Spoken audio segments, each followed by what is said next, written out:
आज जागतिक वन दिन आहे.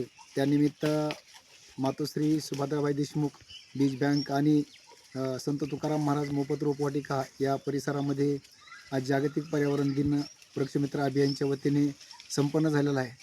खरं तर अगदी येणाऱ्या उन्हाळ्याच्या झळा आणि जून जुलैच्या नियोजन आज खरंच आम्ही काही बिया लावून आजच्या कार्यक्रमाचं उद्घाटन केलेलं आहे.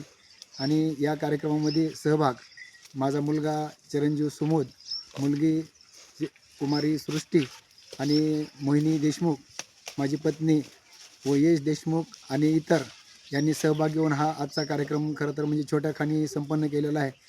आणि छोट्या खाणी यासाठी केलेला आहे की आता उन्हाळ्यामध्ये वेगवेगळे बीज संकलन करून हे रोपं भरायचं आज सुरुवात केलेली आहे. म्हणून सर्वांना विनंती आहे की आपल्याला जिथं जिथं जागा मिळेल तिथं अगदी छोट्या कॅरी बॅगमध्ये असेल, टाकून दिलेले डबे असतील, वेगवेगळ्या बॉटल्स असतील, त्याच्यामध्ये आपण बी भरून येणाऱ्या जून जुलैच्या कार्यक्रमासाठी आपण तयारी करावी असे आपल्याला वृक्षमित्र अभियानच्या वतीनं आवाहन करतो. आणि जागतिक वन दिनाच्या निमित्तानं आपल्याला सर्वांना हार्दिक शुभेच्छा देतो.